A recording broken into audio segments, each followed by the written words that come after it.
हमारे वैज्ञानिकों ने अंतरिक्ष में 300 किलोमीटर दूर LEO लो अर्थ ऑर्बिट में एक लाइव सैटेलाइट को मार गिराया है।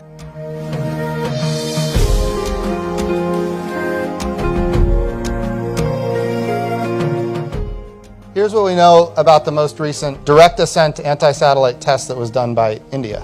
That is a terrible, terrible thing to create an event that sends debris in an apogee that goes above the International Space Station.